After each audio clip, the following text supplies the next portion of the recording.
vorejant el Mississippi. De mica en mica s'omple la pica.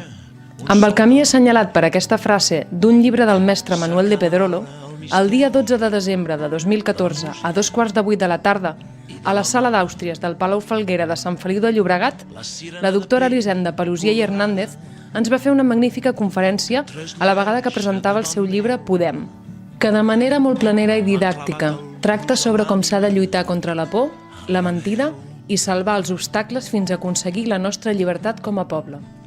En aquest llibre miro d'aclarir tots els dubtes, les preguntes, les qüestions que es planteja la ciutadania a Catalunya en relació a la independència des del punt de vista econòmic.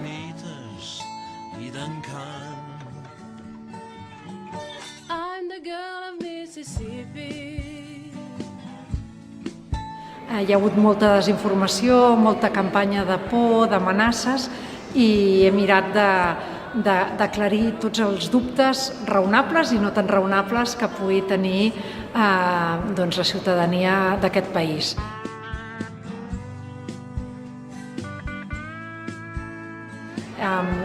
Miro de fer-ho amb un estil divulgatiu i planer, però el llibre és rigorós i cita tots els estudis i totes les dades que hi ha en relació a la pertanyença de Catalunya a la Unió Europea, del comerç de Catalunya amb la resta del món i amb la resta de l'Estat en cas d'independència.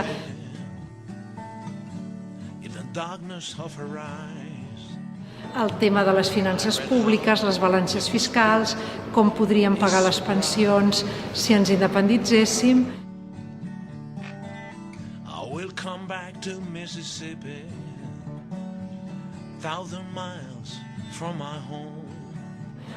I com ens repartiríem els actius i els passius, quina part del deute espanyol, per exemple, hauria d'assumir Catalunya, però també quina part dels actius espanyols haurien de pertocar, haurien de correspondre a Catalunya.